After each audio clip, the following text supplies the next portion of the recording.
That is what I want. The last speech I made when I was working with a group, this Anamuthu group.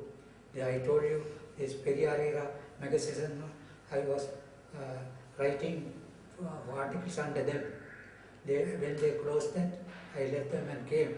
And at that meeting that I left, I talked for about half an hour, and I became very emotional.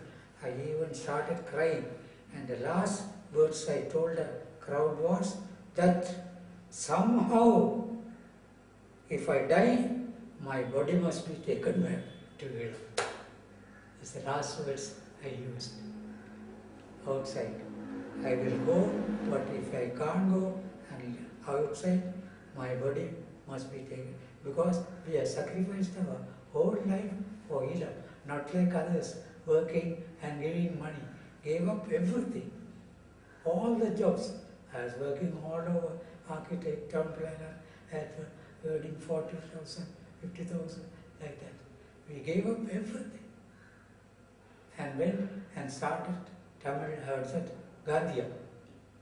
Within 2 years, we had 500 schools.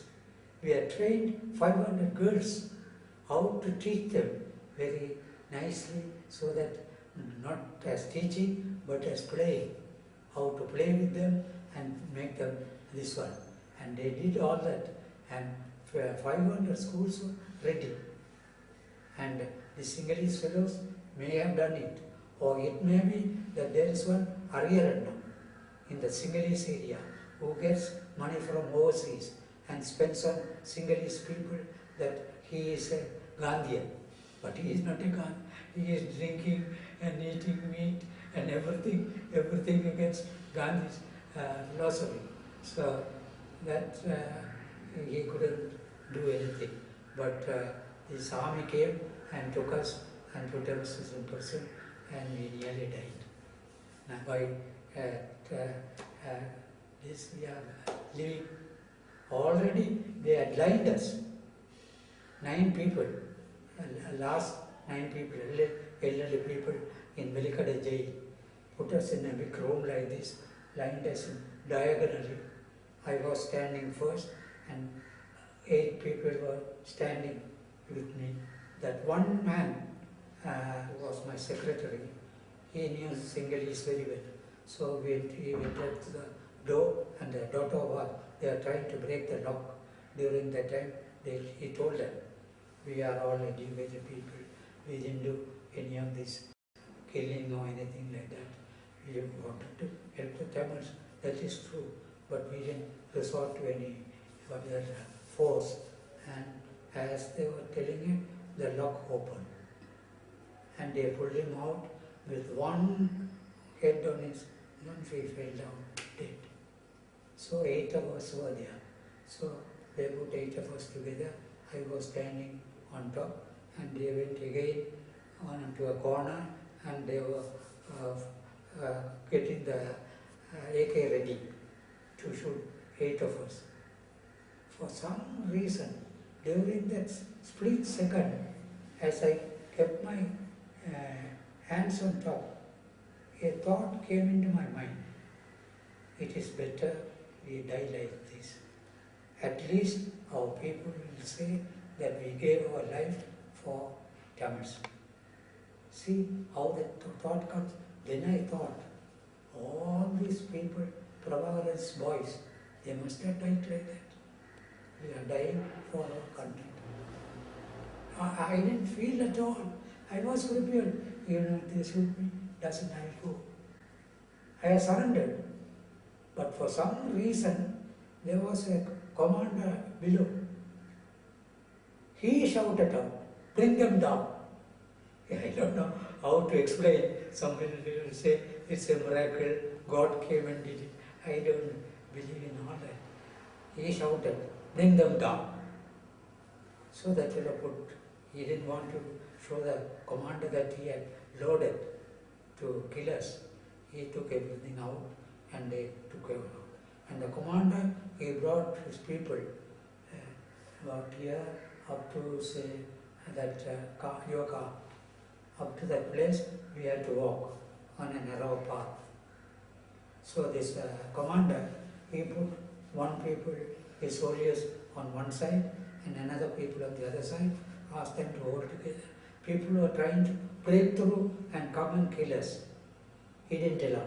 So he went in front of us and slowly took us through the line, and he opened a van and put us all inside, and he locked the van and he was standing on the van till it got out of the premises. They put us in a lorry and sent us to the airport, and from the airport we were taken to Welikada. We didn't know we were going to Welikada. They say the commander who came is a Welikada Muslim. He is a big man in the Sri Lanka army here. Otherwise, another person won't do all this. They have already killed 35 people. They have put them in a heap in front of the Buddha, huge statue of Buddha. Half the people are dead, half the people are not dead. They are shaking their hands and legs and all that. They are just left them like that till they die. And I think some Sinhalese doctors also told us they wanted it. Yes, Kuttimanei Jagan, Thankathurai in the same person in a different place, big part. And there they pulled the three of them out, took the eye from one man. They had said, "I want to see Tamilulam with my eyes." So these fellows who went and killed them took the eye out, put it on the floor and trampled. But when we got to Welikada, all the fellows working there are Tamils. They came and garlanded us, gave us biscuits and cakes and all that. It was celebration. After that, they cooked special fruit for us and they allowed us to plan and go away. We didn't break the jail and come. But all of them were Tamils. You prepare, and when the time is right, you go. We won't stop. But before you go, you tie your hands and all that and leave us and go. As if you have tried to. Bhagavan had watched this whole situation, and he knew by that peaceful methods he will not be able to subdue the Sinhalese. So he set up an army. He prepared all his people all by himself, and he was able to defend the Tamils against the Sinhalese for nearly 30 years with his own army that he has trained. And it is only after 30 years that these Sinhalese realized that they must get in touch with Indian politicians, and they brought, and if you note very carefully, you will find even Welikada massacre and all that happened before and after was actually prepared and led by Indian politicians. It's a fact. It's only recently they are trying to get out, and now I think there is a possibility that Chinese may get into their boots and they may want to make Sri Lanka a base for Chinese politics. So trying to build up Velam Tamils during that time will be a very hard matter. It is true that there are about 5 lakhs of Velam Tamils spread across the globe from California to New Zealand. They are all well established. They have their own income. They have their own living standards, which are very high. And it doesn't look, they have taken any step to work together, I think the Velam Tamils themselves will not be able to handle this problem. Only thing, they can join among themselves and prepare all the people, make all the 5 lakhs of people contribute something regularly and make sure that there will be no at least suffering for the Tamils who are living there. Because the Sinhalese are bound to completely wipe out Bani, and the last step is Jaffna. Once they enter into Jaffna, then Tamils have lost Sri Lanka altogether. That is their plan. The overseas Velam Tamils can help the Velam Tamils at home, because Velam Tamils at home can't help themselves. The Sinhalese have taken such power and they have destroyed them almost completely at Mullivaikkal in 2009. So now, unless the Velam Tamils themselves form a strategy and come together and make a plan and help the Velam Tamils, I think establishing the Velam Tamils will be a very, very difficult matter. These are the main points on which we have to work so that everybody, every Velam Tamil will make a share and see that we get back to Tamilelam and establish Tamilelam.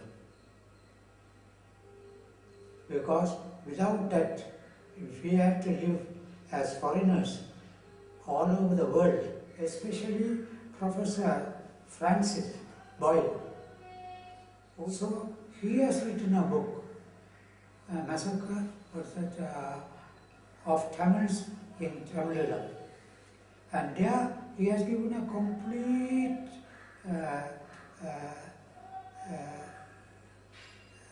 outline of how it should be done. And he has almost worked out and written down exactly the process by which it can be argued with the International Court of Law. So they can do that too. Because it looks like America is playing double game behind the back and then not allowing United Nations to arrest these 3 people, 3 brothers who are responsible for the murder of Tamils in Mullivaikkal. And they are not allowing any arguments about Velam Tamils in United Nations. So I think the Americans are playing a double game. I was a good friend of Kolapan.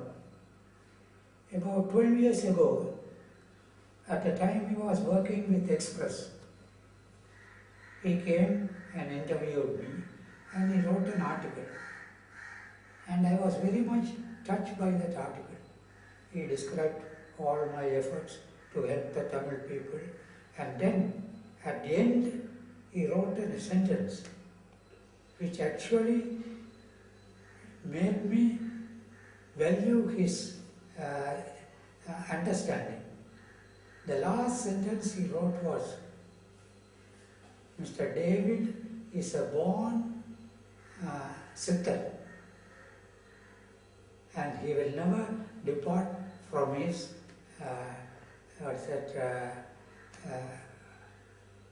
philosophy. So now when this man came to see me again recently, I was still under the impression that he was working with Express. But after we started talking, he told me, now I am working with Hindu. So I was a bit taken back, because I knew he was totally helping Sinhalese. Very many times, the Hindu editor has gone there, had this one decorations and all that. So I would not have talked so freely to him. But because I knew Kolapan, I told him, and all that I said that can be told as something against Prabhakaran was that Prabhakaran did very well for 30 years, keeping the Sinhalese away from the Tamils. But after the Chinese came and established themselves in the East, and then brought many Chinese to work in the North on railways and all sorts of things. It would have been very plain to Prabhakaran that Chinese are going to interfere. So he should have changed his tactics, because he could not have faced the Chinese attack. That is exactly what I told. I didn't tell anything else. I knew Hindu was attached to Sinhalese. My wishes, I must live and die for Tamil, you know. 1970, when I built 3 houses for my relatives, because I knew building. So in about 3 months or so, I built 3 houses, gave it to them, gave them some money to look after them, and I came myself. And now I am completely free. I all the time is for Tamil. Yeah.